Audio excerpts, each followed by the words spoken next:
Ayan po, good morning sa atin lahat. Batiin nyo naman yung katabi nyo ng good morning. Ayan. Sige po, batiin natin. Kaliwa, kanan, sabihin nyo sa kanila, good morning.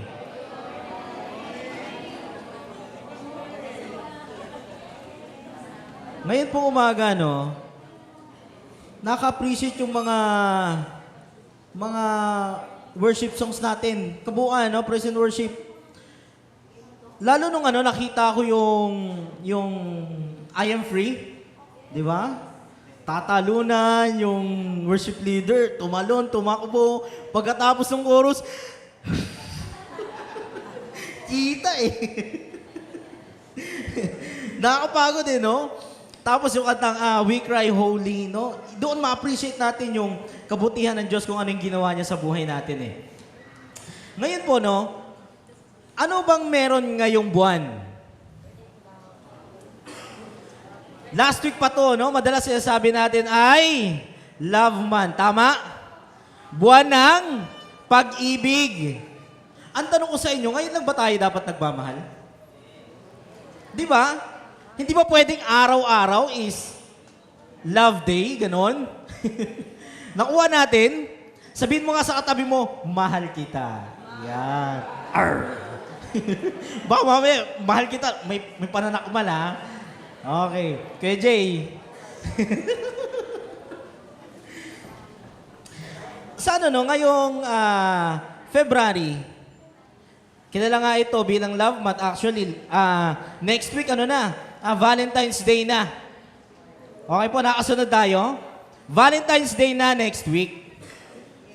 Ngayon, karamihan sa atin, by culture, sumusunod lang tayo pero hindi natin alam kung anong tunay na kahulugan at saan ba nag-originate yung Valentine's Day. Tama? Alam ba natin? Wala, di ba? Ang alam lang natin, pag Valentine's Day, gagawa tayo love letter, may pa-flowers, may pa-chocolates, di ba? Yun lang. Pero sa totoo lang, tawag dito, ang Valentine's Day, nag-originate yan sa Rome. Sa Roman Empire, no? Kabuuan. Meron silang, may isang silang festival, nakalimutan ko na kung anong tawag, na kung saan, ito po legit ito. Pagpatak ng February 14, celebration yun buong maghapon, walang partner-partner doon, walang mag-asawa doon. Pupunta sila sa kalsada, kukuha sila ng gusto nila, tapos pupunta sila sa isang kwarto, ganyan, tapos alam nyo na yung mangyayari. Random. Nakuha po natin, ganun kalala yun. Ngayon, sabi ng mga later on, tuloy-tuloy yun later on, nung nagkaroon na-establish na yung Christianity sa pamamagitan ng mga Santo Papi, napaisip sila, bakit kaya hindi natin i-Christianize? Doon nag-start, nakahanap sila ng isang priest, kwento ng isang priest, si Father Valentine.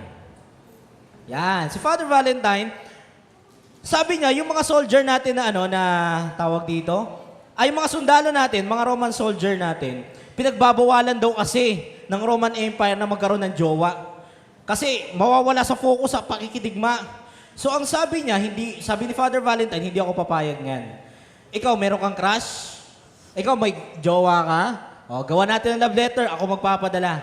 Yun ang ginawa. Sumulat sila ng mga love letter, kinuha ni Father Valentine, tapos ibinigay dun sa mga jowa nila, sa mga girls, sa mga EA. No? Ibinigay doon ngayon. Doon nahuli, doon pinadampot si Father Valentine. At dahil sa ganong way, na-execute siya, na-martyr siya.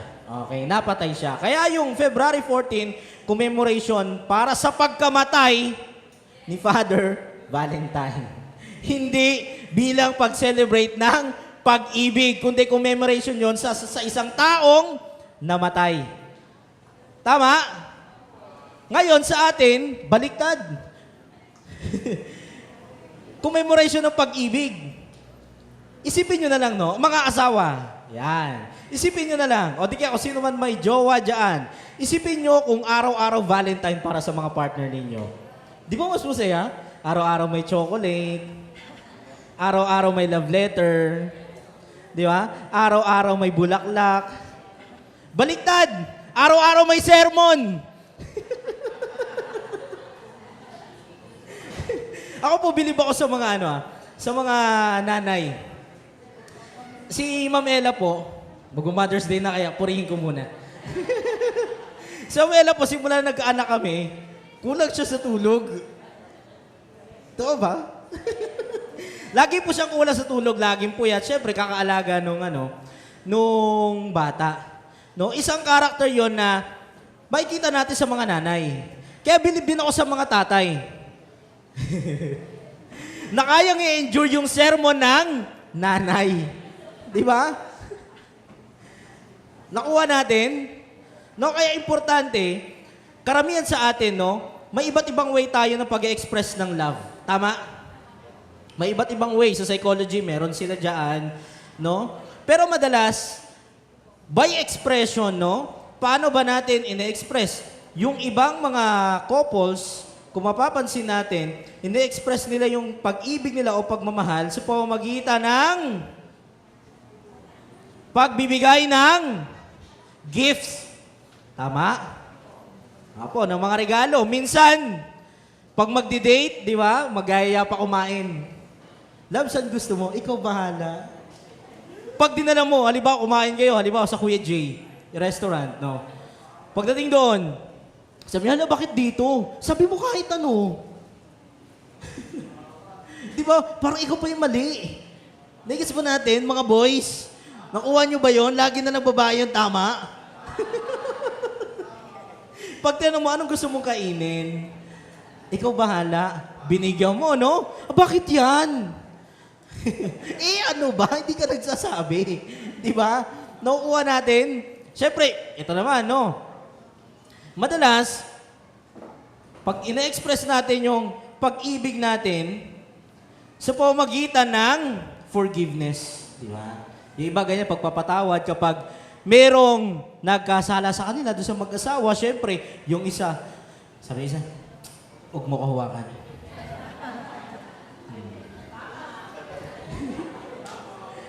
Yung iba natutulog sa sofa, mag-separate lang silang dalawa, di sila bati buong gabi, di sila magkatabi. O minsan, pag walang sofa, isa lang yung kwarto, ginigit na yung mga bata. Di ba? Yan ang nangyayari. Tapos kakalabitin pag gabi. Di tayo bati. Pero ang point dito, bilang mag-asawa, anong ginagawa? Sa bandang dulo, diyan ka pa rin uuwi. Sa haba ng maghapon, sa haba ng trabaho, sa pagdating ng gabi, kayo pa rin mag-asawa dalawa. Mahirap umuwi sa bahay ng kaaway mo. Kaya dapat bati kayo lagi. Naintindihan po natin? No? Nagigets natin? Kaya, bilib ako sa mga relationship na sa dami ng pinagdaanan, okay pa rin sila. No? Kasi pagpapakita yun ng pagpapatawad. At bukod doon, ang expression ng pagmamahal, hindi lang naman sa mga magulang, kundi sa mga anak din. Yung mga anak nag-e-effort, mabigyan sila ng magandang grade yung mga magulang nila, Tapos sa mga kaibigan, ginagawa natin yung best natin para mapanatili yung relationship na meron tayo sa kanila. So yun yung kahalagahan ng ng pag-ibig. Ngayon, tingnan natin kung ano ba yung sinasabi ng Bible about love. Pag-usapan po natin ito. Yan. Ito po ang title natin ngayon. Sige po. Yan. God's love expressed and reflected. Okay? So, ayun po God's love expressed and reflected. Buksan natin yung mga Bible natin. Sa 1 John chapter 4, verse 18 to 12.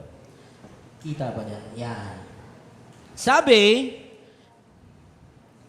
maganda po, palitan na lang tayo ng basa. Verse 9 ako, verse 8 kayo, verse 8 ako, verse 9 kayo, and so on.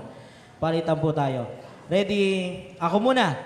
1 John chapter 4, verse 8, whoever does not love does not know God, because God is love. Verse 9.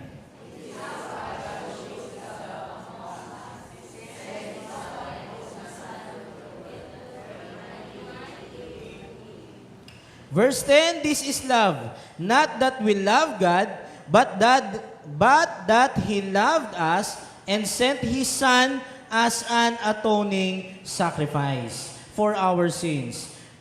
Sige po, verse 11.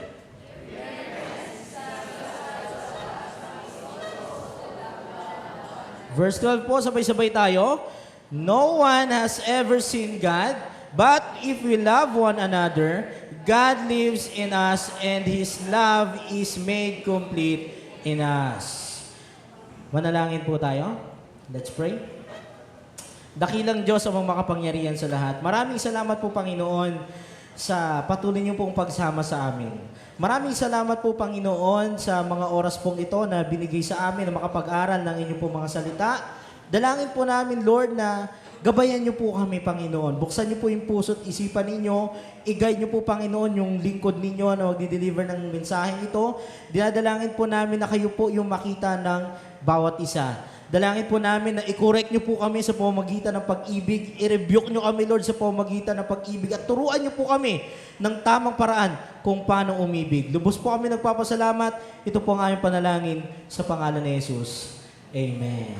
Ayan. Ngayon po, nakita na natin itong verse na to. Sa totoo lang, nung ginagawa ko tong message na to, nahihirapan ako.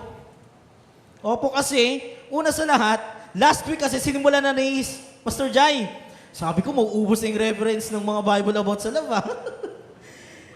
Ngayon, habang nagpipray ako, matagal ko na po itong nasa isip. No? Sa totoo lang, nasa isip ko na itong itong message na to, pero hindi ko alam kung anong kalalabasan ito. Nagpray ako ngayon sa Lord kahapon. Actually, kahapon ko siya prepare maghapon. Inisip ko, Lord, paano ko i-deliver tong message na to? At ito yung reveal sa akin ng Diyos. Titingnan natin yung mga anggulo na hindi kapansin-pansin. Titingnan natin yung akala natin, simpleng bagay para sa ating mga tao, pero big deal pala sa Diyos. No, yun yung dapat natin makita sa mensahe na to. Kaya tingnan natin, pagdating sa sa God's love expressed and reflected, unahin natin. Point number 1 tayo. 2 point lang po itong pag-uusapan natin. Ang sabi, Jesus is the expression of love. Tandaan po natin, saan natin makikita yan? Sige po, next po, verse 8 to 10 tayo. Ang sabi, whoever does not love does not know God. Yun yung una, kung sino yung hindi marunong magmahal, hindi niya kilala ang Diyos. Amen? Tandaan natin yung principles na yun. Ngayon, suriin niyo yung sarili niyo. Tanungin niyo sa sarili niyo, nagmamahal ba ako? Di ba? Kung tayo marunong magmahal, ibig sabihin nun, kilala natin ang Diyos. Mamaya, yan yung basihan natin sa buong message natin. Verse 9, this is how God showed His love. Sa gantong paraan, ipinakita ng Diyos ang kanyang pag-ibig. Paano daw? He sent His one and only Son. Yun yung expression ng pag-ibig niya. Kanina pinag-usapan natin, paano ba tayong mag-express karamihan sa atin? Through gifts. Ang Diyos ganun din. Ipinakita niya yung pag-ibig niya sa pamamagitan ng isang regalo. At sino yung regalo na yon? Si Jesus. Amen? Yan. Sabihin nga po natin, regalo. Yan. Isa pa po, mas malakas, regalo. Yun. So dyan po makikita natin one and only Son into the world that we may live through Him. Tandaan natin yung mga salitang yan, that we might live through Him. Na sa ganon, mabuhay tayo sa pamamagitan ng Panginoong Jesus. Kaya ito yung unang dapat nating matandaan. Next po. Ang sabi dito, sige po, next po. Next po, yan. Sabi dito, words to remember, God showed His love to humanity through the giving of a covenant. Pag sinabi natin covenant, it is a promise. Pangako. At yung mas malalim na ginagamit na term dyan is testament. Say testament. Isa pa po, testament. Yan.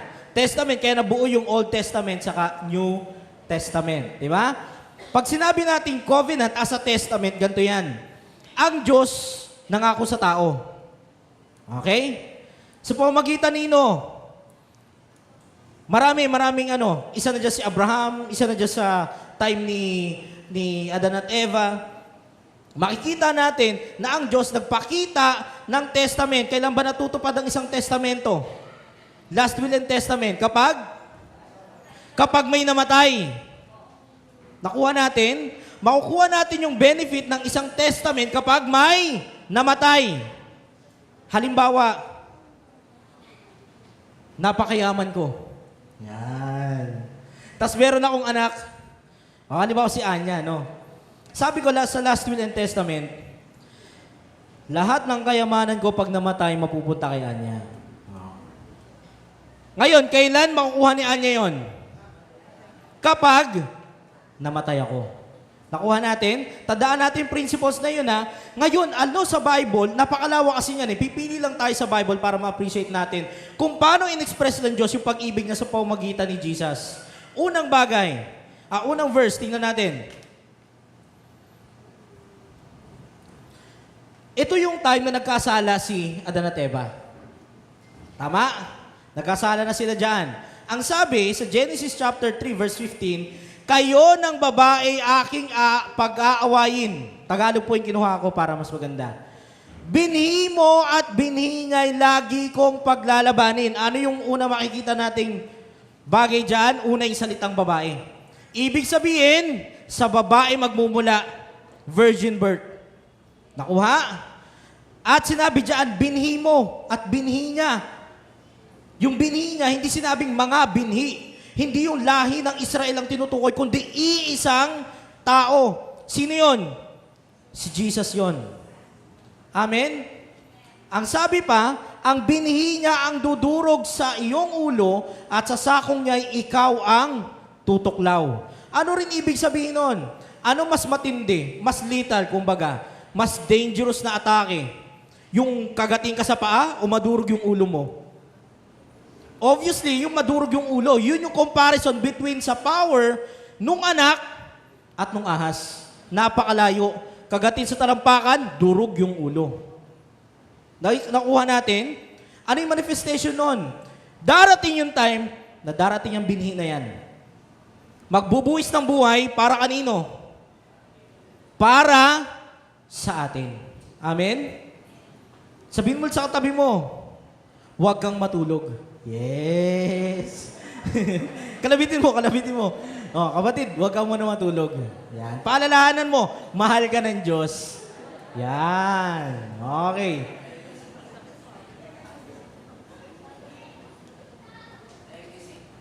Tuloy tayo. Ito pang isa. Ito, hindi rin to pansinin itong verse na to. Dumaan lang to talaga. Genesis chapter 3 verse 21. Sabi sa English, the Lord God made garments of skin for Adam and his wife and clothed them. Ano meron ngayon dyan? Sa Tagalog, ang mag-asaway, iginawa niya ng mga damit na yari sa balat ng...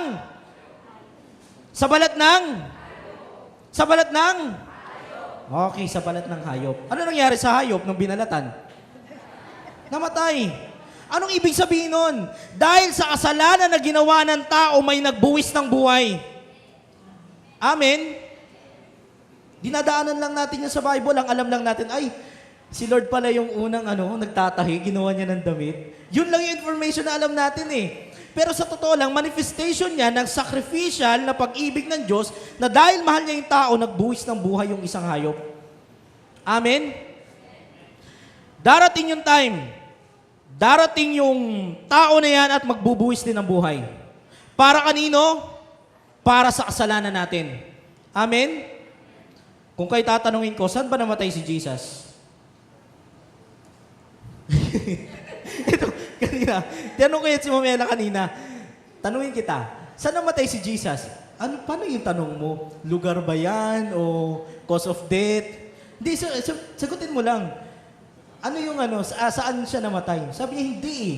Feeling ko dapat ano yung kinamatay niya? Hindi. Pero ang katotohanan, saan namatay si Jesus? Sa krus. Tama po ba? Nakukuha natin? Tingnan natin, Next, po tayo? Tingnan natin illustration dyan. Sa Numbers chapter 2 hanggang chapter 3, pag binasa nyo yan, makikita nyo yung alignment ng 12 tribes. Tingnan po natin. Ayan. Anong shape? Cross, di ba? Saan si Jesus namatay? Sa center ng cross, tama? Saan ino-offer yung sacrificial lamb? Sa gitna rin ng cross. Na darating yung time si Jesus mamamatay mismo sa cross kung saan ino-offer yung mga sacrifices. Tama? Ngayon ang problema ganito. Hindi kasi natin ma-appreciate kung gaano kaganda yung pag-ibig ng Diyos kasi may mga time tinatalo tayo ng salitang takot. Amen? Nung kanina pinag-usapan natin kay Adam and Eve, nagkasala sila sa Diyos. Amen? Ay, wala nag-amen. Oh. Nagkasala sila, amen? Yan. Okay, nung nagkasala sila, ang unang bagay na ginawa nila, nagtago sila sa Diyos. Amen? Nung ang tao nagkasala sa panahon natin ngayon, feeling natin, ang layo natin sa Panginoon. Tama?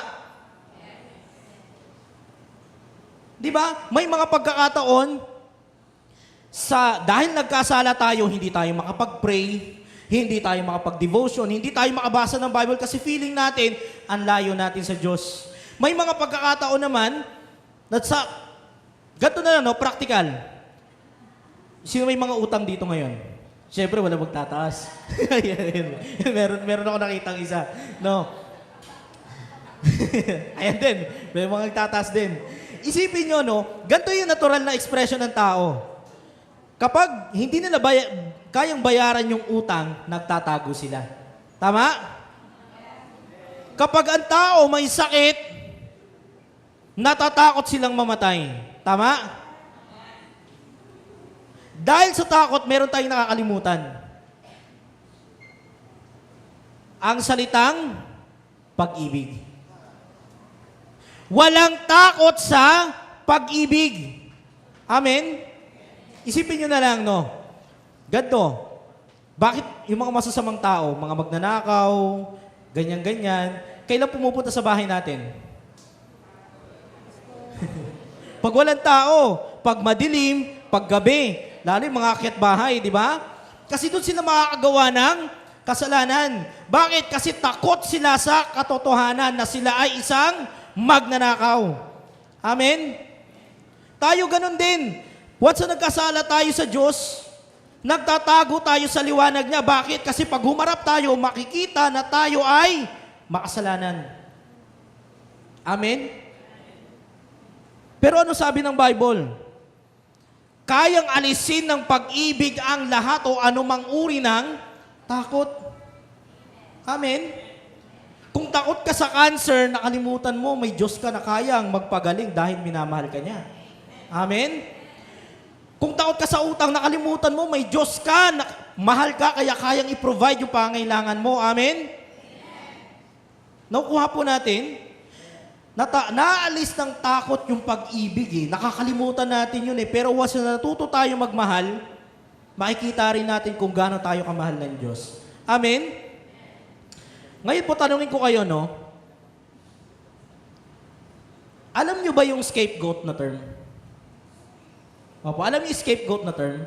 Yung halimbawa, may kasalanan ka, tapos isisisi mo sa isa para siya yung paparusahan, ikaw, makaalpas ka. Nakuha po natin. Sa Bible, meron yan. Sino nakakaalam ng principles ng scapegoat? Yeah. may pagturo kasama. Okay, next po, no. Ito pag-uusapan natin, yung scapegoat. Para makita natin kung gaano kalaki yung pag-ibig sa atin ng Diyos. Last time, binanggit ni Pastor Jaire na tayo ay si Barabas. Ngayon, mas lalaliman natin. Mas papakita ko sa inyo kung ano yung reference ng pangyayari na yan. Sige po, basa tayo. Buksan natin sa book ng Leviticus yung mga Bible natin, no? Leviticus 16. Ayan po, nakalagay din naman dyan, pero kung gusto nyo i-take note, mas maganda po. Sabi, then he is to take, ito po yung punong pare, si Aaron yan, si Aaron. Sabi kay Aaron, then he is to take 2 goats. Tandaan natin principles ha, may 2 kambing. And present them before the Lord. Iniharap sa Diyos. At the entrance of the tent meeting. Verse 8, he is to cast lots. Bunutan. Okay, magbubunutan sila. For the 2 goats. Sabi, one for the Lord and the other for the scapegoat. So 2 yung bunot. Yung unang bunot, para sa Panginoon. Yung pangalawang bunot, para maging scapegoat. Aaron shall bring the goat whose lot falls to the Lord and sacrifice it for a sin offering. Bumunot sila, yung unang nabunot, anong ginawa? Sinacrifice, pinatay. Okay? Next po tayo. Sabi sa verse 10, but the goat chosen by Lot as the scapegoat shall be presented alive. Yung isa pinatay, yung isa binuhay. Before the Lord to be used for making atonement by sending it into the wilderness as a scapegoat. Okay? Next po tayo. Marami na yan. Then, talon tayo ng verse 21. Ito na po, no? Yung priest daw, yung hidyaan, yung priest yan. He is to lay both hands. Yung 2 kamay, ipapatong saan? Sa ulo ng goat. 2 kamay po. Yan, nakaganyan. And confess over it all. Ito po ano yung i-confess niya doon sa goat? Lahat ng wickedness, rebellion ng mga Israelita at kulang pa, meron pa. All their sins. And put them into the goat's head. So yung sumpa, lahat ng kasalanan, mapupunta na sa goat. Nakuha po natin? Ano mangyayari ngayon? He shall send the goat away into the wilderness. Pakakawalan na. Okay? In the care of someone appointed for the task. Next po, verse 22. Sabi diyan, the goat will carry on itself all their sins to a remote place, and the man shall release it on the wilderness. Diyan natatapos yung instruction kung paano magsagawa ng sacrificial goat. Yung 2 goat. Yung isa sacrifice, yung isa, scapegoat. Tandaan natin isang malinis na goat, isang nasa kanya lahat ng kasalanan. Nakukuha po natin? Next tayo, puntahan natin yung principles kung ano yung nangyari sa Mateo. Sabi sa Matthew chapter 27, verse 15 to 17 and 21 to 23. Now it was the governor's custom at the festival to release a prisoner chosen by the crowd. Ito na. Nakaugalian na yan. Ang sabi, pag bitayan na, kung sino yung mga kriminal na ipapako sa krus, mga candidate, magpapalaya siya ng isa. Okay, sabi, at the time, they had a well-known prisoner whose name was Jesus Barabbas. Ano? Makukuha natin? May 2 goat, may 2 rin tayong Jesus. Yung isa, Jesus Christ, yung isa, Jesus Barabbas. Nakuha natin? Next po. Ano sabi? So when the crowd had gathered, Pilate asked them, which one do you want to release to you?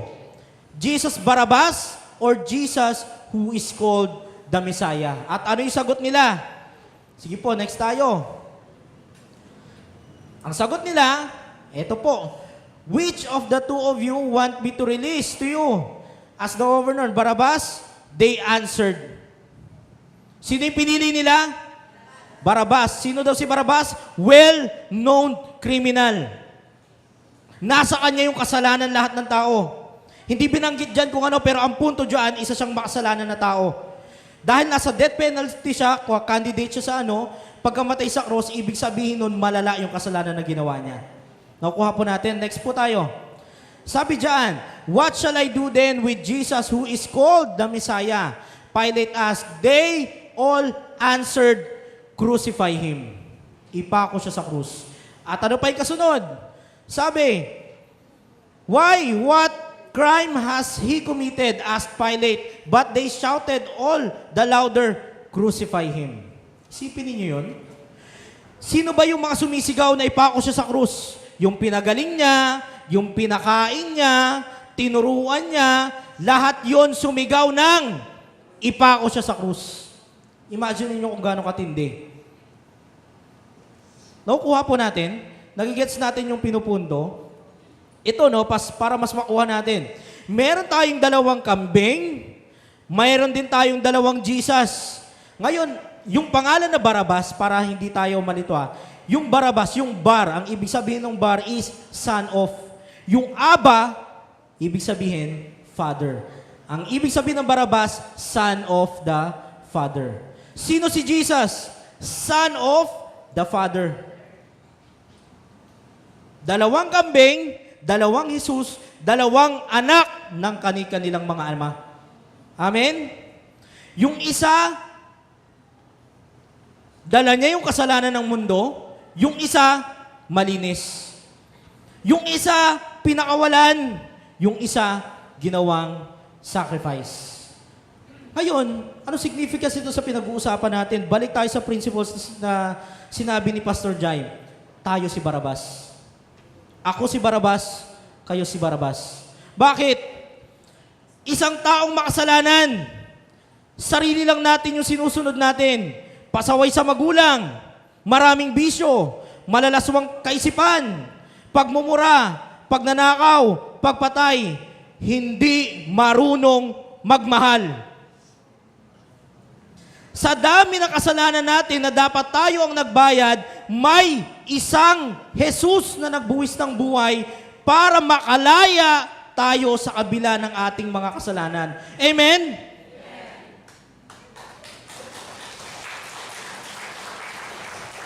Imagine nyo yun, isipin nyo, ano ba tayo sa harapan ng Diyos? May dapat ba tayong ipagmalaki? Nakuha natin, ito yung expression ng pag-ibig ng Diyos sa atin. Yung binigay niya, yung sarili niyang anak, yung namatay sa cross instead na tayo dapat ang magbayad. Amen? Di po ba? Ito paano, para mas maintindihan natin. Yung actor, kanina yung nakita niyong picture, yung si Jesus pati si Barabas doon, galing yan sa movie ng Passion of Christ. Si Barabas doon, kung nakita niyo yung facial expression, dapat, sabi, no, in-interview siya, sabi niya, dapat nakangiti lang siya noon habang si Jesus mukhang nahihirapan. Anong gusto ipakita doon? Gusto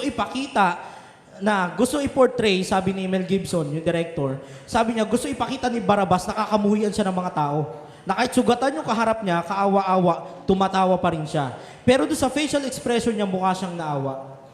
At nung kin-interview siya, nag-testify siya, sabi niya, wala sa script yun.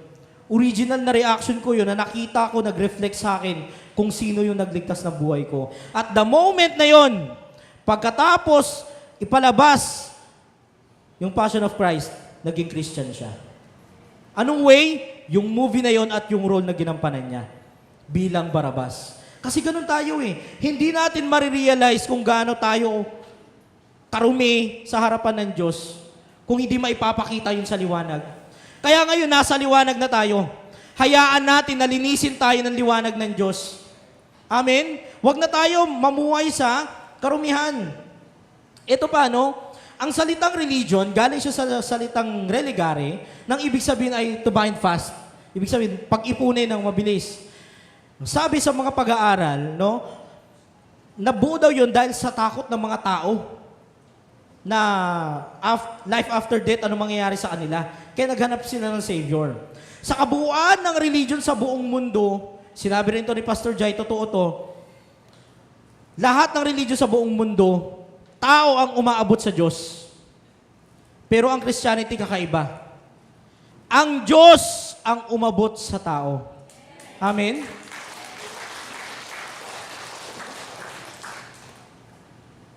Naintindihan po natin, no? Yun yung importance nun eh. Next po tayo, sabi sa John chapter 1 verse 1 to 5. Okay, in the beginning was the Word. Ito magandang part to, para mas ma-appreciate natin ang Panginoong Hesus mismo. Kasi, ang sabi, si Jesus, doon sa verse Si Jesus binigay, no, para sa atin.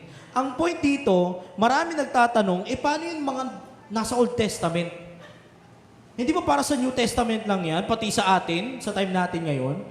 Paano natin makikita si Jesus doon? Ito na po, no, kanina pa natin pinag-uusapan yung existence ni Jesus, yung foreshadowing. Ito ang mas magpapatibay sa paniniwala natin.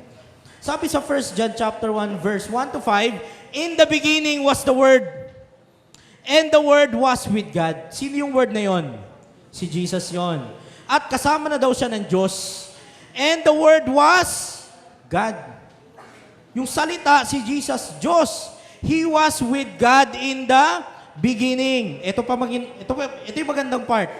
Sige po, sabi sa verse 3, "Through Him, all things were made." Tingnan niyo yung katabi niyo. Yan. Sabi niyo sa Kanya, nilikha ka ng Diyos. Yan. Kaya, huwag ka matulog.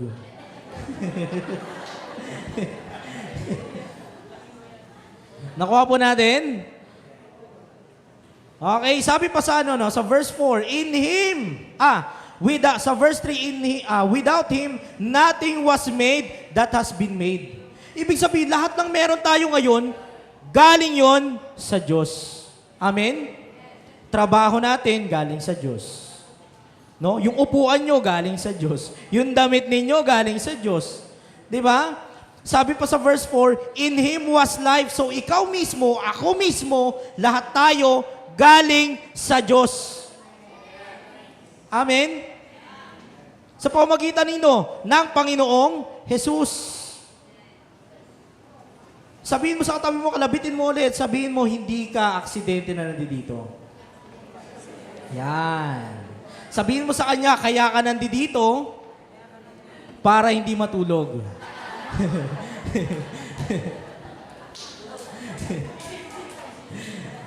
Sige, sabihin nyo, kaya ka nandito para makita ang pag-ibig ng Diyos. Palakpakan naman natin ang Panginoon. Verse 5, "The light shines in the darkness, and the darkness has not overcome it." Kanino galing yung light? Kay Jesus mismo. Maraming reference sa Matthew chapter 5, yung about sa salt and light. No? Sa ibang mga references nun sa gospel, hindi lang daw tayo sanlibutan. Hindi lang tayo yung ilaw ng sanlibutan. Yung ilaw natin nagre-reflect galing kay Jesus. Para mas makuha niyo yung punto, si Jesus, bilang siya yung light, syempre, kung tayo naliliwanagan, hindi pwede na nandito siya sa atin. Parang ganito, naliliwanagan ako ng spotlight, tama? Ibig sabihin, nasa ibang posisyon yung spotlight at sa akin. Kaya nyo ako nakikita ngayon, kaya ako ang gwapo-gwapo, kasi nasa spotlight ako, naliliwanagan ako. Amen? Yun yung pinupunto dito ni John. Na si Jesus hindi pwede manggaling sa mundo. Dapat bilang siya yung light, hindi pwede maging tao siya kasi tao yung naliliwanagan niya. Unless isa siyang Diyos. Amen? Yung sun, di ba? Sa sobrang liwanag ng sun, pag gabi, nakikita natin yung buwan. Yung buwan ba may liwanag? Meron, pero saan galing? Sa araw, nagre-reflect. So, ganun din tayo. Si Jesus yung ilaw natin, tapos dapat tayo, nagre-reflect din yung liwanag, yung pag-ibig ng Diyos sa atin. Amen? Next po, sabi sa Mateo chapter 22, ito sa dami ng pinag-usapan natin, ito lang naman yung kondisyon ng Diyos eh. Chapter 22 verses 37 to 38. Ang sabi, Jesus replied, ito lang yung kondisyon, "Love the Lord your God with all your heart, with all your soul, with all your mind." Tapos sa verse 38, "This is the first and greatest commandment." Ano ibig sabihin nun? Sa dami ng ginawa ng Diyos para sa atin, simple lang yung command niya. Make God your priority. Amen? Wala dapat iba. Kaya kung kayo tanungin ko kayo ha,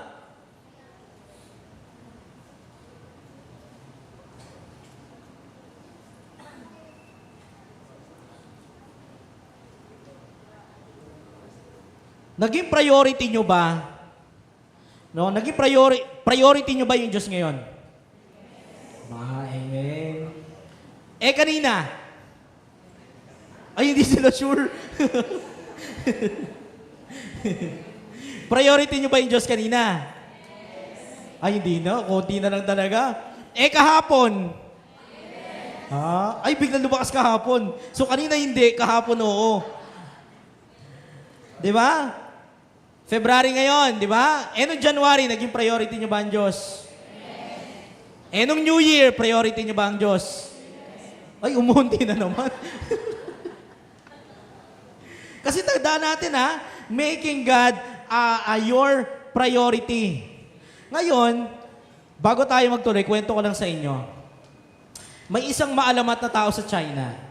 Ang pangalan ay Lao Tzu or basta yun, Lao Tzu yung pangalan niya. Si Lao Tzu, based sa ito pinagdedebatihan kung totoong tao siya or historically nag-exist siya or isang alamat. Pinagbubuntis siya ng nanay niya for 90 years. Paglabas niya, based sa kwento based sa alamat sa China, yung paglabas niya, kumpletong tao na siya. Tapos may balbas, may buhok. Kulay puti na pagdaan ng hangin sa sobrang lambot, para naka-rejoice ata everyday yon, sumusunod sa hangin. Ngayon, sabi niya, nag-start siya magturo ngayon.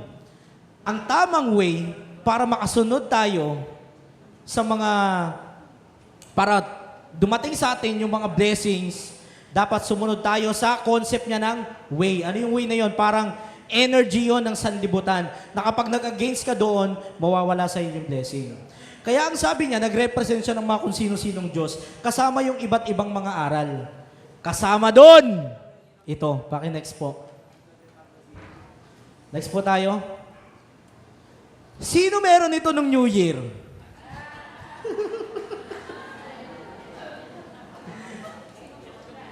Eto na! Sabi ko sa inyo making God our priority, ang ibig sabihin natin doon, Diyos ang laging una. Walang idol worship. Tama? Ano ba yung idol worship? Naging controversial na ito sa haba ng panahon ng Christianity, yung pagsamba sa Diyos-Diyosan. Pero ang hindi natin alam, once na hindi mo maging priority ang Diyos, idolatry na yan. Kapag instead na nagbabasa ka ng Bible, nag-aaral ka, ang ginawa mo, mag-cellphone, idol mo yung cellphone. Tayuan mo ng altar yan, mag-alay ka ng kandila sa sa pagita. Ano pa? Kapag priority niyo yung mga anak ninyo, kahit mga santo ninyo, si Anya mga santo ninyo Kapag priority nyo sila, Diyos-Diyosan nyo sila. Pag yung asawa nyo priority nyo, Diyos-Diyosan nyo sila. Pag trabaho nyo yung priority nyo, Diyos-Diyosan nyo sila. At kapag naglagay kayo niyan, Diyos-Diyosan nyo sila. Bakit? Sa paano paraan? Ano ba yan? Sige po, next po. Meron tayong tinatawag na prosperity bowl. Ewan ko kung kita dyan. Sabi, ang prosperity bowl daw ay ito. Is a feng shui inspired. Yan na. Kristiyano tayo pero may feng shui. Di ba? Naalala ko yung taga roon sa amin, nagpagawa ng bahay. Christian yung contractor, hindi naniniwala sa feng shui. Hindi naniniwala sa hagdanan na yung oro, plata, mata. Bumagsak ng mata yung Sabi niyo, malas yan. Pinagiba. Pinaayos ng bago.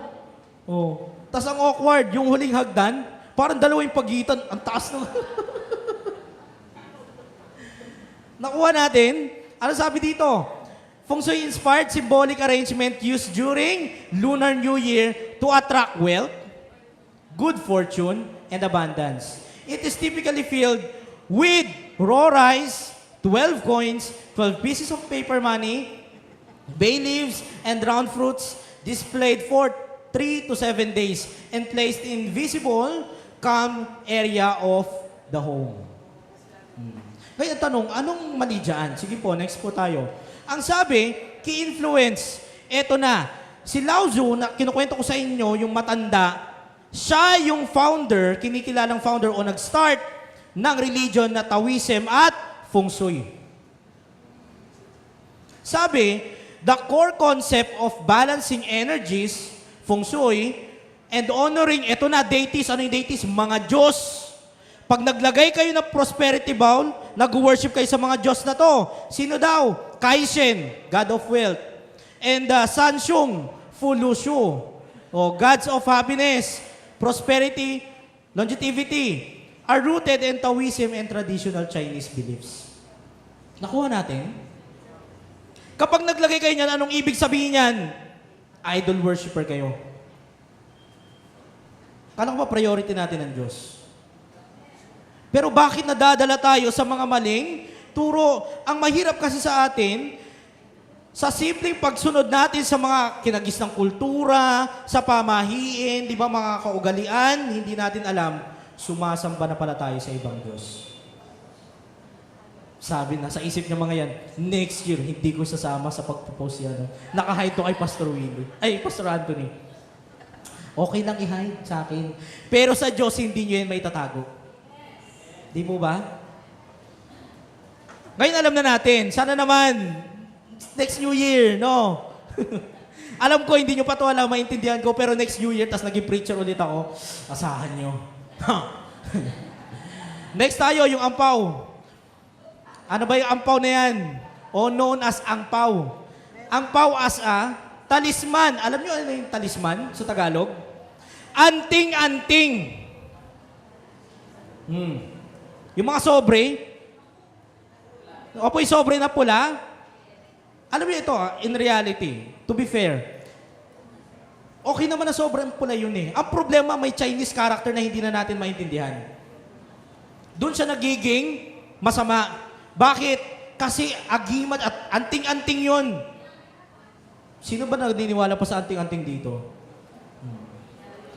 Meron kaming kilala, taga-Commonwealth, may anting-anting daw siya, di daw siya tatabla ng baril, unang saksak, nagkahuldapan sa video karera, sinaksak siya. Wala, hindi tumalab. Di ba? Mahirap yung ganon. Sabi, dito, origin legend, according to the well-known legend, an evil demon named Sui would terrorize children on New Year's Eve. May demonyo daw pala, napakalat-kalat, na pwedeng biktimahin yung mga anak natin. Sabi, causing them to fall ill, to protect their child, one couple wrap 8 coins in red paper, pambihira. Lalagay pa kayo ng 1,000, 8 coins lang naman pala kailangan. Pero pag kay Anyad, okay lang yan. Ayan, 8 coins daw. When the demon approached, the coin said to be the 8 immortals in disguise, produced a powerful light that drove the demon away. Imagine ninyo, papaniwala tayo sa mga ganyan. Ang sabi ng iba, pastor, hindi naman mahalaga yung sobre, ang importante yung laman. Di sana yung laman na lang binigay mo. Sabi sa pastor, hindi. Dapat kahit paano may element of surprise. Magpa-party ka kung gusto mo. Inaanak, surprise, pak! Oh. 100. Maraming way para ma-surprise. Alam niyo yung ano ngayon? Yung ini-scratch kung magkano? Yon, pwede yon. Pero kung tatanungin ninyo, magbigyan na tayo ng plain na sobre. Di ba? Kesa yung ganto. Hindi natin alam, may idol worshiper na pala tayo. Nakuha po natin, naintindihan na natin. Tandaan natin na anting-anting yung ampaw, ha? Sabi sa 1 John chapter 4 verse 8 to 10. No, sabi, whoever does not love does not know God, because God is love. Ito yung gusto, yan pala yung verse natin kanina. Ito lang yung gusto kong makita ninyo. Sabi sa verse 9, this is how God showed His love among us. Sa verse 10, this is love.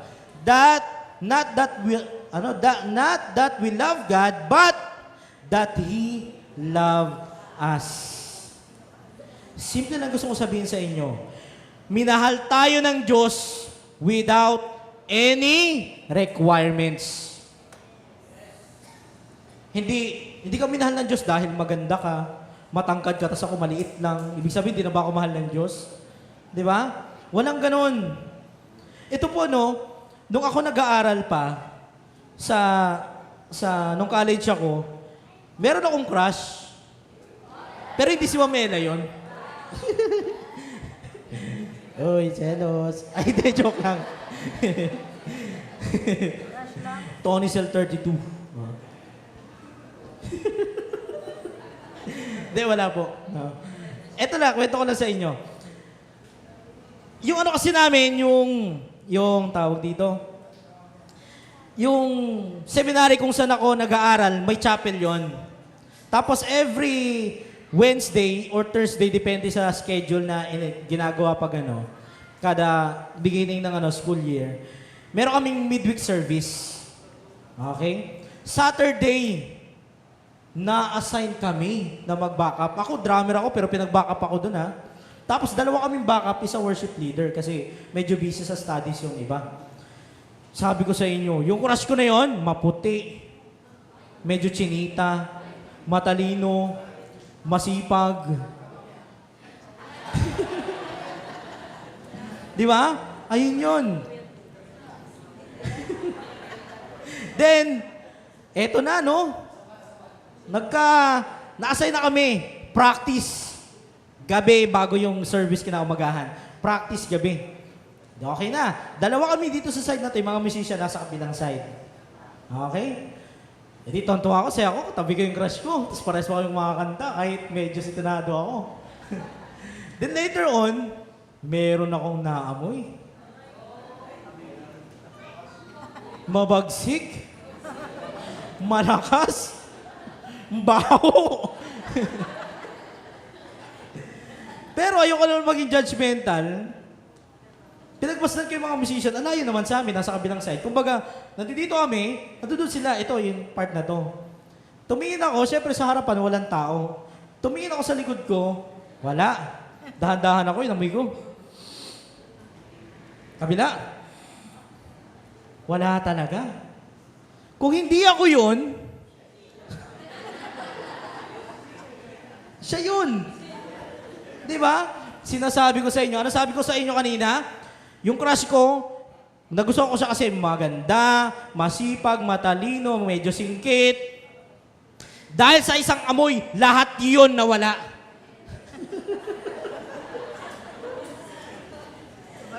Nakuha natin? Ano gusto ko iparating sa inyo? May requirements kasi ako eh. Kaya yung pag-ibig ko sa kanya, nawala sa isang mali lang. Sa isang bagay na hindi ko nagustuhan. Ang Diyos hindi ganon. Minahal tayo ng Diyos without any requirements. Sabihin natin lahat, requirements. Sabihin mo sa katabi mo, mahal ka ng Diyos. Yan. Lahat tayo, mahal tayo ng Diyos. Lagi natin tatandaan yan. Nakuha po natin. Ngayon, dahil nakita na natin kung gaano tayo minahal ng Diyos, punta tayo sa pangalawa. Last na po ito. Ang sabi sa pangalawa, eto na. Next po. Sabi, Christians is the recipient of love. Di ba? Kung si Jesus yung expression ng Diyos ng pag-ibig, tayo naman ang recipient. Tayo yung pinatutunguhan ng pag-ibig na yon. Amen? Ngayon, bilang recipient ng pag-ibig, dapat makita yun sa atin by reflecting the love of God. Amen? Puntahan natin. Anong sabi dito? Sa verse 11 and 12. Dear friends, since God so loved us, pag sinabing so, ibig sabihin, mahal na mahal tayo ng Diyos. We also ought to love one another. Okay? Mahalin ang ating kapwa. Verse 12, no one has ever seen God, but we love one another. But if we love one another, God lives in us. And His love is made complete in us. Gusto ko pagtuunan natin ng pansin itong word na to. Itong phrase na to. No one has ever seen God. Bakit? Isipin ninyo, kung may nakakita at pamilyar sa mukha ng Diyos, pag hindi niya kamukha, ibig sabihin, hindi na anak ng Diyos. Di ba? Kung kamukha ko ang Diyos, edi ako lang anak. Nagets ninyo? Nung pinanganak tayo, may tatak ba? Ito, pinanood namin to kung gusto niyo panoorin yung PK about siya sa world religion. Particularly Hinduism, no? Maganda siyang movie, nakakatawa. Sabi niyo doon sa movie, naghahanap siya ng tanda simula pagkapanganak ng isang bata kung anong religion. Wala siyang makita. Di ba? Ano pa? Pumunta siya sa sa isang iba't ibang mga temple, iba't ibang mga churches. May nakahijab, may isa nakasikh, may isa naman nakapolo mukhang Kristiyano, yung isa naman mukhang Buddhism. Pero tinanong isa-isa, yung nakasuot ng Buddhism, Kristiyano pala. Yung nakasuot ng Muslim, naka-cover yung babae, Sikh pala. Ang point doon, hindi natin pwede husgahan yung isang tao based sa kanyang itsura. Anong kahalagahan nun? Importante to kasi kung may mukha ang Diyos, alam natin kung sino yung kamukha. Wala. Anong ibig sabihin nun? Makikita ng lahat na tayo ay anak ng Diyos o alagad ng Diyos kapag marunong tayo magmahal. Amen? Nakikita po yun sa gawa. Di ba? Kaya doon nakadepende. Kaya importante yan, no one has ever seen God. Bakit? Dahil dapat yun makita sa buhay natin. Amen? Ang magiging tatak natin ay sabihin natin lahat, pag-ibig. Yun. Di ba? Say amen kung Kristiyano ka. Say amen kung kaya mong ibigin ang kaaway mo. Ay. Yun kasi pinakamahirap na part. Ibigin ang kaaway. Diba? Bakit? Sige po, putahan na natin. Next slide po tayo. Ang sabi, mabilisan na natin to. As the recipient of God's love, we should learn how to love and respond through obedience. Diba? Bakit? Anong sabi? Next po tayo. Sabi sa 1 John chapter 4 verse 16, and so we know and rely on the love of God has for us. Ano ibig sabihin na mag-rely? 'Di ba? Mag-rely sa Diyos. Pag sinabi nating mag-rely, dapat mag-abide sa pag-ibig ng Diyos. Amen? Pag sinabi nating mag-abide, ang ibig sabihin niya sa Tagalog ay manatili. Amen? Ito po, bibigyan ko kayo ng principles. The more you connected, the more you remain in Him. Tama? Mas connected tayo sa Diyos, mas mananatili tayo sa Kanya. Parang ganito. Para mas mag-gets ninyo, bigyan ko kayo ng analogy. Yung isda ba mabubuhay kung nasa tabi niya yung tubig? Mabubuhay ba yung isda kapag dala niya yung tubig? Hindi, di ba? Mabubuhay lang ang isda kapag nakalubog siya sa tubig. Ano ibig sabihin nun? Doon siya makakahinga eh. Ganon yung gusto ko ipakita sa inyo, na tayo bilang Kristiyano, hindi pwede na padalaw-dalaw lang tayo sa simbahan. Susunod lang tayo pag gusto. Mamahalin lang natin yung gusto nating mahalin. Yung kaaway natin, di na natin papansinin. Di ba? Patampo-tampo tayo sa loob ng simbahan kapag tayo napapagalitan. Ang point dito, kung tayo may pag-ibig ang Diyos sa atin, namumutawi sa atin, dapat manatili tayo sa pag-ibig ng Diyos. Amen? Say amen kung nananatili tayo sa pag-ibig ng Diyos. Amen. Yan. Ito po, the nature of God is love. Tatandaan natin yan. Kapag ang Diyos nagbigay ng blessing, tandaan natin, may pagpapala. Kapag ang Diyos nagbigay ng disiplina, may pagpapala pa rin. Ganon ang Diyos. Madalas, pag tayo dinidisiplina, masakit talaga.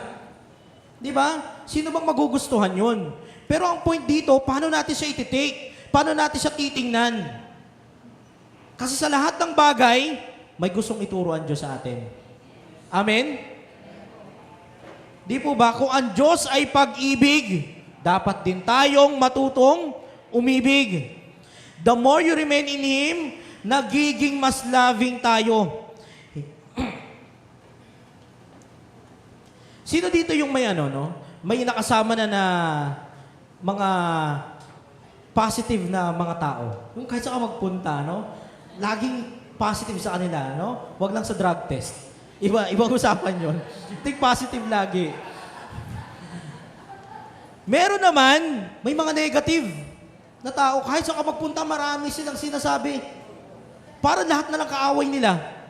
Nakukuha natin. Ito pa, meron akong kilala na kahit sa magpunta, sinabihan niya ako noon. Sabi niya, huwag kang dyan. Kasi lahat yan sila, hindi naman paparinggan ka niya mga yan, tapos sila-sila lang, hindi ka naman isasama, ganyan. No? Ito po, tinutukoy ko, kapatid ko Baka mamaya, ibang tao nasa isip nyo. Kapatid ko. No, mga tumatao. Kapatid ko, tinutukoy ko. Tapos sabi ko, nung time na ako naman yung nasa pwesto niya, sabi, hindi naman pala. Mababait naman pala silang lahat. Di ba? Yung mga positive na tao, sa lahat ng problema may solusyon. Sa mga negative na tao, sa lahat ng solusyon may problema. Yun yung malaking difference ng dalawa. Nakukuha natin, kaya lagi natin ito tatandaan. Importante ito na makita natin. Next po. Dito natin bibigyan ng pansin yung kabuuan ng message natin. The true sign of maturity is love. Tandaan natin isa pa po. The true sign of maturity is love. Bakit? Unang-una, nadidetermine na tayo ay alagad ng Diyos, hindi dahil sa palakasan ng prayer. Hindi palakasan ng iyak. Tama? Hindi paramihan ng problema. Hindi pa galingan tumugtog. No? Yung iba nga sa congregation dahil maraming sintonado, birit din siya. Fellowship Sintonado sila. Sintonado rin ako. Sabi, di ba, sa Bible, make a joyful noise unto the Lord. Pero hindi joyful sound. De, joke lang naman yon. Sabi, hindi rin paramihan ng Bible verse. Hindi pa galingan sa theology. Hindi pa taasan ng pride.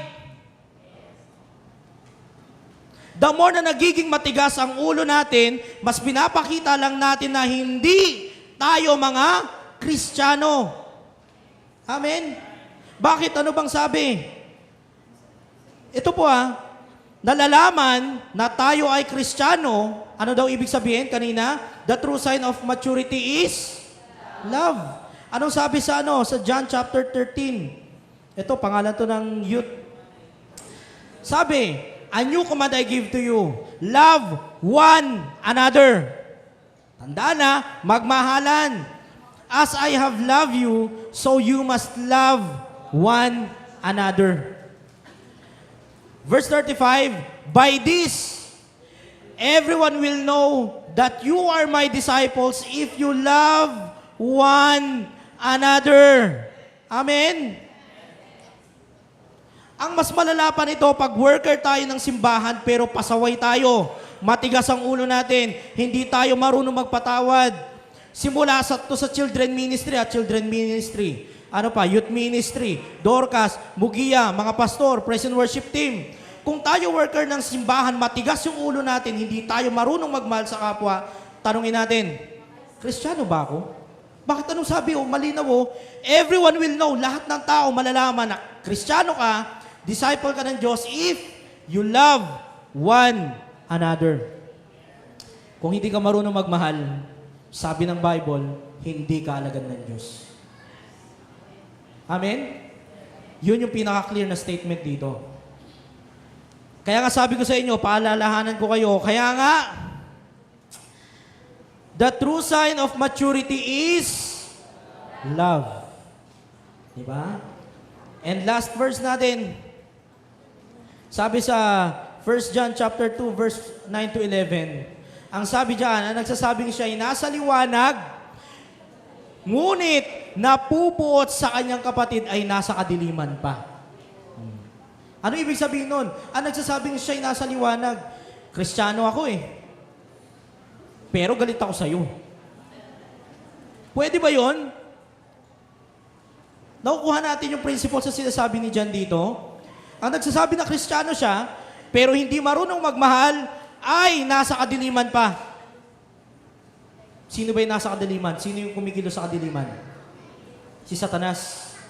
Kung hindi tayo marunong magmahal, puro tayo galit sa puso natin, binigyan natin ng pagkakataon si Satanas na mamuhay sa mga buhay natin. In short, tatanungin ko kayo, sino ba sinasamba nyo ngayon? Ang Diyos pa ba? O si Satanas na punong-puno ng galit sa puso nyo?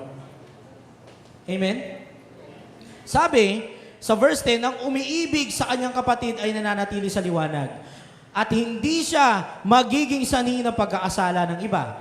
Verse 11, ngunit ang napupuot sa kanyang kapatid ay nasa kadiliman pa. Lumalakad siya sa kadiliman at hindi niya nalalaman ang kanyang pupuntahan.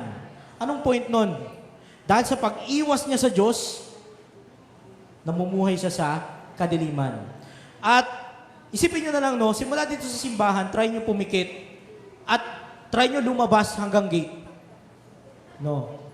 Makapunta kaya kayo, makakalabas kaya kayo na maayos? Baka mamaya, isang tapak pa lang sa hagdan, gulong na tayo, no? Hindi ganun.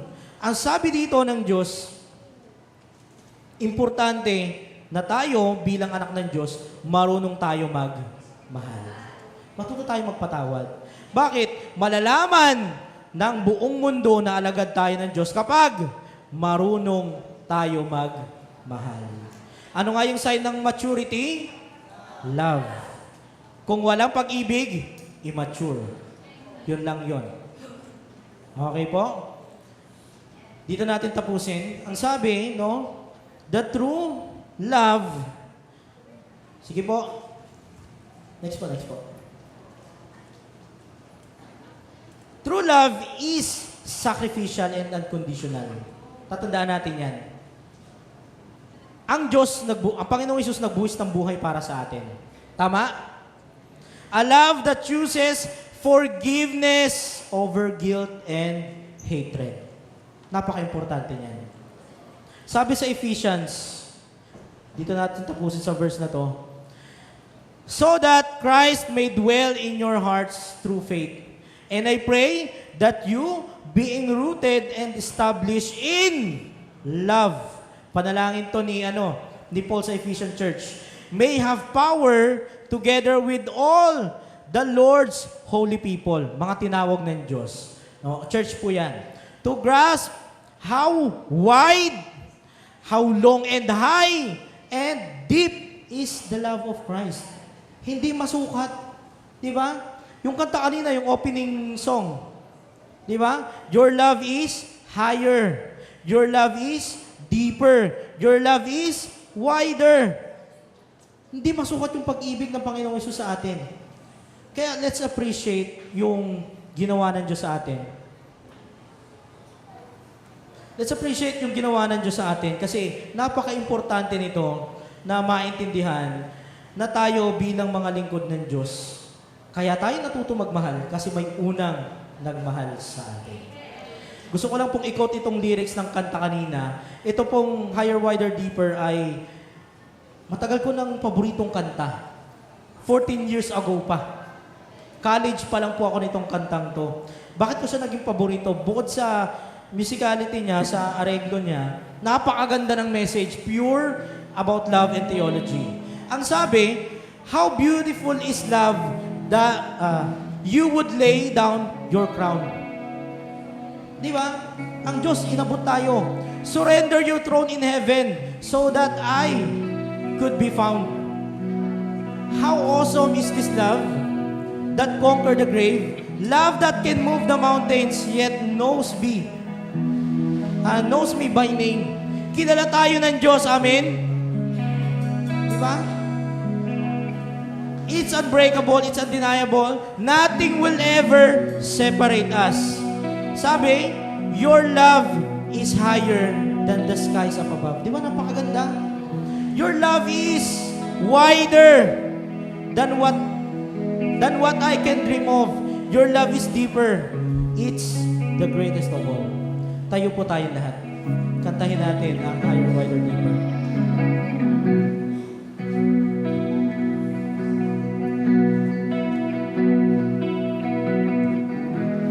Just how beautiful. And how beautiful is the love you will lay down your crown.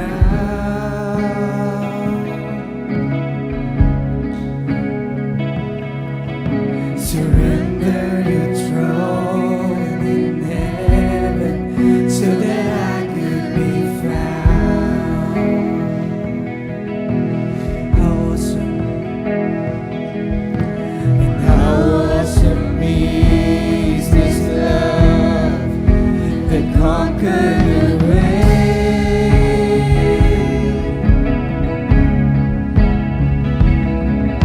And love that can move the mountains, yet knows me by name. His love is unbreakable. It's unbreakable.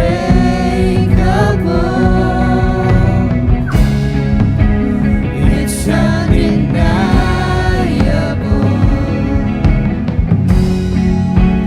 Nothing will ever separate us. Sabay-sabay po tayo. Your love is higher than the skies above. Your love is wider than what I can dream of. Your love is deeper. It's the greatest of all. Your love is higher. Your love is higher than the skies above. Your love is wider than what I can dream of. Your love is deeper. It's the greatest of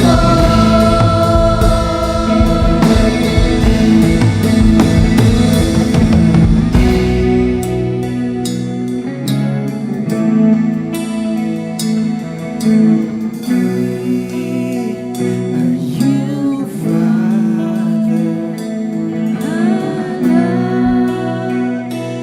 No other. It's so vast, like the universe. It's your love. It's your love. Holy! Holy, are you Father? Like no other, so vast, like the universe. It's your love. It's your Holy are you, Father! Are you Father? Like no other, so vast, like the universe. It's your love,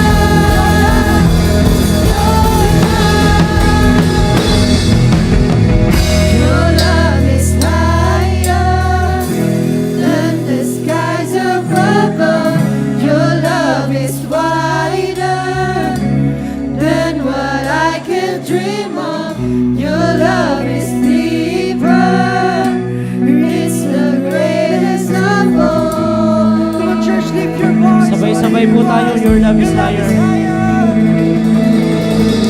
Your love is higher than the skies above. Your love is wider than what I can dream of. Your love is deeper. It's the greatest of all. For the last time, your love is higher. Your love is higher than the sky. greater than what I can dream of. Your love is deeper. It's the greatest of all. Manalangin po tayo. Dakilang Diyos amang makapangyarihan sa lahat. Maraming salamat po, Panginoon, sa mensahe ninyo na napakadakila, Panginoon, ng ginawa ninyo, napakadakilang pag-ibig yung binigay niyo po sa amin. Lord, maraming salamat na sa dami ng kasalanan na ginawa namin sa buong buhay namin, lahat yun napatawad na dahil sa dakilang pag-ibig na binigay ninyo. Nang ibigay niyo po, Panginoon, yung kaisa-isa niyong anak na nagbuwis ng buhay para sa kasalanan na hindi niya ginawa. Maraming salamat po, Panginoon, sa pagpapalang ito na hanggang ngayon tinatamasa namin. Lord, maraming salamat po. May mga panahon, Panginoon, na nahihirapan kami. May mga panahon, Lord, na takot kami dahil sa kasalanan na ginawa namin. Takot kami dahil marami kaming utang. Takot kami, Lord, kasi baka kami mapano, Panginoon, sa mga ginagawa namin. Takot kami, Lord, sa sakit namin. Takot kami financially. Takot kami, Panginoon, sa mga tao na nagbabanta sa buhay namin. Takot kami, Lord, mawala ng minamahal. Sa kabila ng mga takot na to, sa mga oras na ito, tinuruan niyo po kami, Panginoon, kung paano magmahal. Paano magtiwala sa inyo. Dahil una sa lahat, Panginoon, dahil kayo ang Diyos na nagkatawang tao, nahirapan, nasugatan, nagutom, namatay. Katulad din namin kay Lord. Naiintindihan nyo kami sa lahat ng pagkakataon. Pero ang pinakadakilang pagpapakita ng pag-ibig ninyo ay yung muli kayong nabuhay sa kabila ng kamatayan. Pinakita nyo, Panginoon, na kung kayo ay nabuhay, kami rin ay mabubuhay mula sa kamatayan ng kasalanan. Dalangin po namin, bilang mga lingkod ninyo, turuan nyo po kami, Panginoon, na maipakita yung pagmamahal sa kapwa. Mahirap to, Panginoon, hindi ito biglaan. Turuan niyo po kami, Panginoon. Dalangin po namin, sa amin bilang isang tao, maraming pagkakataon na nagkakamali kami. Maraming pagkakataon na nakakasakit kami ng damdamin ng iba. Maraming pagkakataon na nag-iisip kami ng mga maling bagay na sa pananaw namin tama dahil kami nakakakita sa ginagawa namin. Pero sa mata ng ibang tao, sa mata ng Diyos, dapat pala kami nagpapakumbaba. Lord, dalangin po namin, turuan niyo po kami sumunod sa utos ninyo. Mahalin namin yung mga taong nagkasala sa amin. Mahalin namin yung mga tao na hindi pa namin ina-approach. Mahalin namin yung mga nakaaway namin family members, mga kaibigan, mga katrabaho, lahat, Panginoon, mga churchmate. Lord, tulungan niyo po kami na magpakita ng pagpapakumbaba dahil ang pagpapakumbaba ay isang sign ng pag-ibig at ang pag-ibig ay isang tanda ng maturity sa inyo. Dalangin po namin, O Diyos, na sa lahat ng pinag-aralan namin, maibaon namin ito hanggang sa paglabas ng simbahan, madala namin sa pang-araw-araw naming buhay. Dahil, Lord, sa totoo lang, wala kami kung wala kayo. Lahat ng meron kami, Lord, sa inyo to galing lahat. Maraming salamat sa pag-ibig. Maraming salamat sa kapatawaran. At bilang ganti, Panginoon, mag-reflect sa amin yung pagmamahal, magmamahal din kami ng iba. Maraming salamat po, O Diyos. Maraming salamat po. Patuloy po pagpalain ang buhay ng mga taong narito, ang mga umuwi. Ganon din po, Panginoon, sa mga wala dito. Maraming salamat po, Diyos. Muli po, Panginoon, inaangkin po namin ang katagumpayan sa lahat ng aming po mga panalangin. Ito po ang aming dalangin sa pangalan ng aming Panginoong Hesus. Amen and amen. Palakpakan po natin. Sa Diyos po ang kapurihan.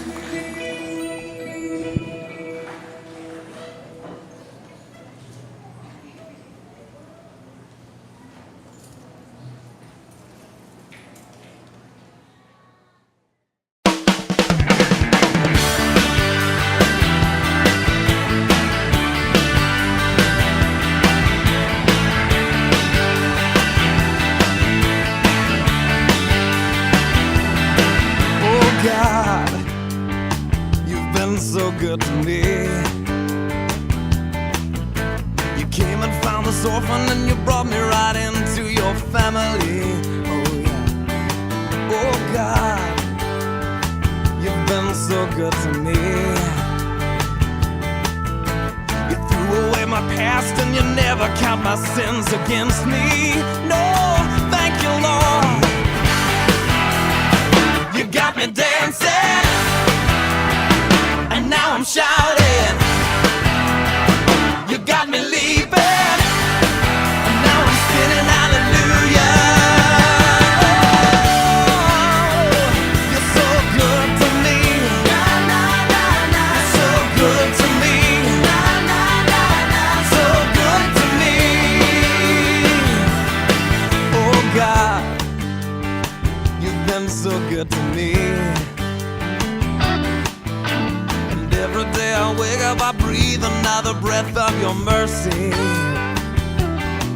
Oh God, you've been so good to me. And my delight is in you, 'cause I know that your hand is upon me. Oh